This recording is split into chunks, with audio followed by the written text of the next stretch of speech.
Christmas is, of course, a magical time. It's very dark and cold in Iceland in December, and supernatural beings tend to come out of the shadows. Rosa? Ég hef ekki gert það síðan fyrstu jólin. Hello, Reykjavík Grapevine. Welcome to the first episode of the Ask an Expert video series. Experts will answer all your pressing questions about Icelandic history, culture, and more. My name is Dagrún Ósk Jónsdóttir, and I'm a folklorist. We are here at Árbæjarsafn, the Open Air Museum, and I'm going to tell you everything you want and don't want to know about the Icelandic Yule Lads.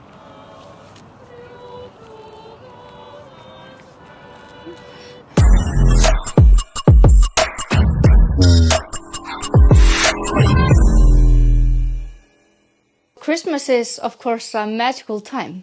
It's very dark and cold in Iceland in December, and supernatural beings tend to come out of the shadows and harass the farmers. Cows were able to speak on Christmas night. Hidden people, or elves, would also burst into farms and hold big Christmas festivals. But the most horrible of all were the Christmas or Yule family, which consists of course, Grýla, which is the terrible ogress mother who eats misbehaving children, her lousy husband, Leppalúði, their cat, and all their children, or the Yule Lads. Today, we know 13 Yule Lads who come and visit children at night in December and leave little presents in their shoes, who the kids have left in the window for the night. But the Yule Lads weren't always so nice. They used to be quite horrible as well, and there was also a lot more of them. So different places in Iceland used to have their own sets of Yule Lads.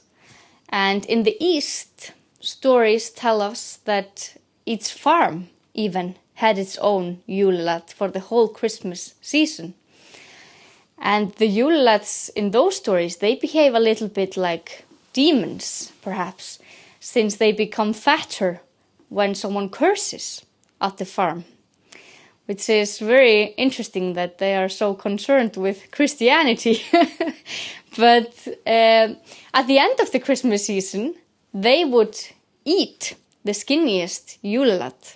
So you'd want it to be a Yule Lad at a very ill-behaved farm. My favorite Yule Lad of these old ones is Lungsplatterer.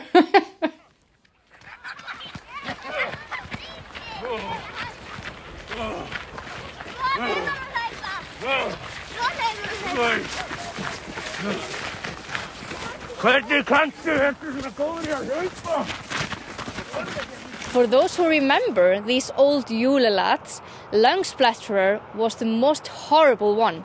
You did not want to meet him out in the dark.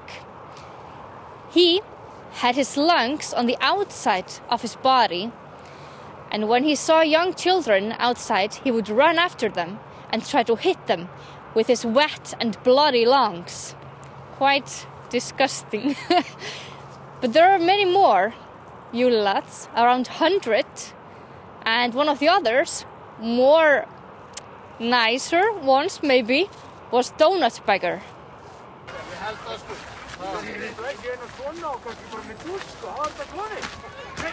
According to these old stories, a lot of these Yule Lads appear to have been quite hungry because they're always looking for food somewhere. Donut Beggar, he was a special fan of the twisted donut, who is an Icelandic delicacy. And he would go into the kitchen and ask for a twisted donut. And the story also says that he was sort of a shapeshifter.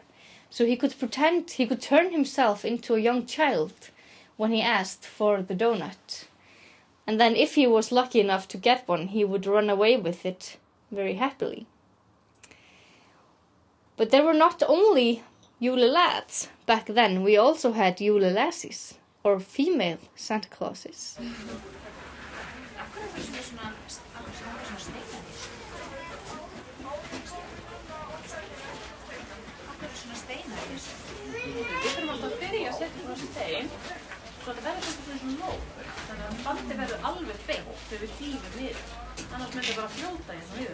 One of those was tallow socks. She was an old female Yule Lad. She appeared like a big old woman, and she would come to farms and she would steal both the tallow, which is the melted fat that people use to pour onto food or to make candles. And then she would also steal unfinished socks that people were knitting before Christmas, because you had to finish everything before Christmas came. And if you didn't, she would come and steal those unfinished socks and she would fill them with the tallow. And then she would go back, taking both the socks and the tallow, making people very upset.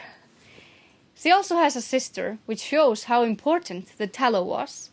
Her name is Tallow Nostril, because she had such a big nose and so big nostrils that she could shove tablets of tallow, the size of a brick, up her nose. And the story also said that if children misbehaved in December, she could fit them up her nostrils as well. A lot of other Yule Lads, of course, steal food, but many of them also show us how important light was, like the two of these, and also the candle bagger that we now still know today. He would steal candles from the farms, and then Lamp Shadow, who is one of the old ones, he would take the light from the lamps. Leave it completely dark. Most of these old stories have been preserved in folk tales, in poems, in questionnaires sent out by the National Museum, where people were talking about these old Yule Lads that they remembered from when they were children. And we have a lot of stories and descriptions of how they were.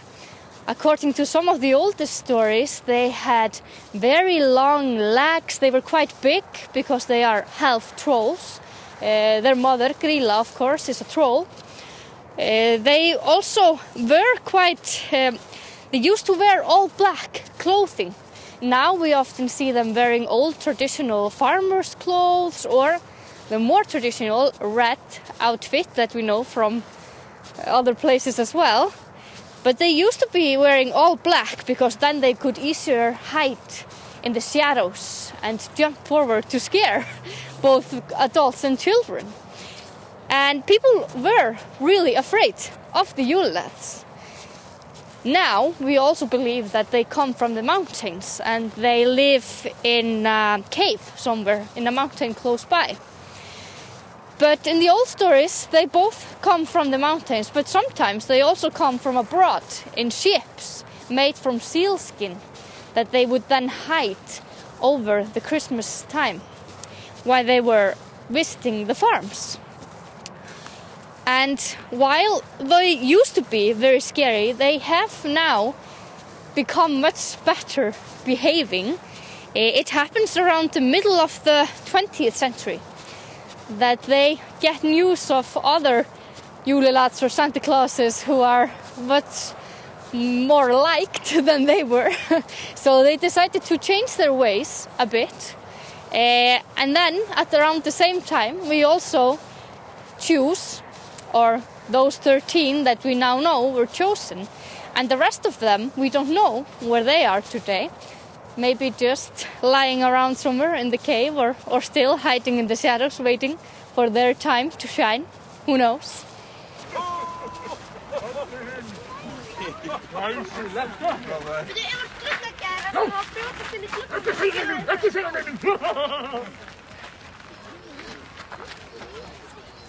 Now we're here in downtown Reykjavík next to the Yule Cat.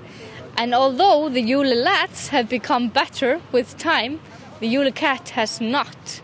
he still eats children and people who don't get a new piece of clothing for Christmas, as well as Grýla, who is still hiding somewhere in the shadows, eating children who misbehave. So you must be very nice in December. So, thanks for watching. I hope you learned a thing or two about this holiday culture. Make sure to go to grapevine.is to read the Ask an Expert series and like and subscribe.